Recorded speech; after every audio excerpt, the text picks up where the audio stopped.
ఓం గం గణాధిపతయే నమః. హాయ్ అండి, అందరికీ నమస్కారము.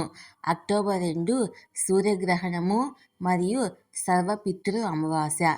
ఈ రోజున కొన్ని వస్తువులు మనం దానం చేసినట్లయితే మనల్ని ఎంతో కాలంగా వేధిస్తున్న సమస్యల నుంచి బయటపడవచ్చు. ఆ వస్తువులు ఏంటో మనం ఇప్పుడు ఈ వీడియోలో తెలుసుకుందాం. ఈ వీడియో కనుక మీకు నచ్చినట్లయితే లైక్ చేయండి, షేర్ చేయండి, సబ్స్క్రైబ్ చేసుకోండి. ఈ వీడియో లాస్ట్ వరకు స్కిప్ చేయకుండా చూడండి. ఇలా చేయడం వల్ల ఈ వీడియో మరి కొంతమందికి రీచ్ అవుతుంది. Please subscribe me, support me. Thank you for watching.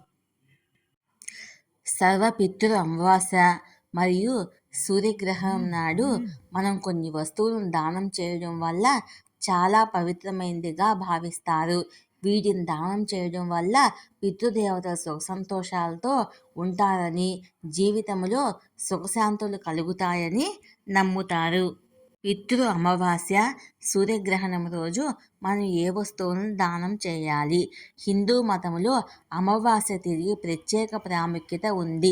అమావాస్య తిథి పితృపక్షంలో వస్తే దాని ప్రాముఖ్యత మరింత పెరుగుతుంది. పితృపక్షంలో వచ్చే అమావాస్యను సర్వపితృ అమావాస్య లేదా సర్వపితృ మోక్ష అమావాస్య అంటారు. ఈ అమావాస్య శ్రద్ధాపక్షము లేదా పితృపక్షము యొక్క చివరి రోజు. ఈ సంవత్సరము సర్వపితృ అమావాస్య అక్టోబర్ 2 బుధవారము. పితృ అమావాస్య నాడు దానము, తర్పణము, పిండ దానం చేస్తారు. పూర్వీకుల కోసం వచ్చే ఈ ప్రత్యేకమైన రోజు బట్టలు, ఆహారము మొదలైనవి దానం చేయడం వల్ల జీవితంలో సుఖ సంతోషాలు, శాంతి, సంతోషాలు కలుగుతాయని నమ్ముతారు. అమావాస్య నాడు ఏమి దానం చేయాలో మనం ఇప్పుడు తెలుసుకుందాము. అన్నదానము. పితృ అమావాస్య నాడు అన్నదానం చేయడము చాలా పవిత్రంగా భావిస్తారు. ఇలా చేయడం వల్ల జీవితంలో సంతోషము, శాంతి నెలకొంటాయని నమ్ముతారు. ఆహారాన్ని దానం చేయడము. పితృ అమావాస్యలన్నిటికీ ఆహారాన్ని దానం చేయడం వల్ల పూర్వీకుల ఆశీర్వాదం లభిస్తుంది. దీంతో మనల్ని ఎంతో కాలంగా పట్టి పీడిస్తున్న సమస్యల నుంచి ముగింపు లభిస్తుంది. అలాగే దుఃఖాలు తొలగిపోతాయి. నువ్వుల దానము. సర్వపితృ అమావాస్య నాడు నువ్వులను దానం చేయడము చాలా పవిత్రంగా భావిస్తారు. అమావాస్య రోజున నువ్వులను దానం చేయడం ద్వారా పూర్వీకులకు మోక్షం లభిస్తుందని నమ్ముతారు.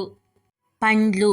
అమావాస్య రోజున పండ్లను దానం చేయడము చాలా పవిత్రంగా భావిస్తారు. ఇలా చేయడం వల్ల జీవితంలో ఎదురయ్యే ఆటంకాలు తొలగిపోయి పితృదేవతల అనుగ్రహము లభిస్తుంది. బెల్లం.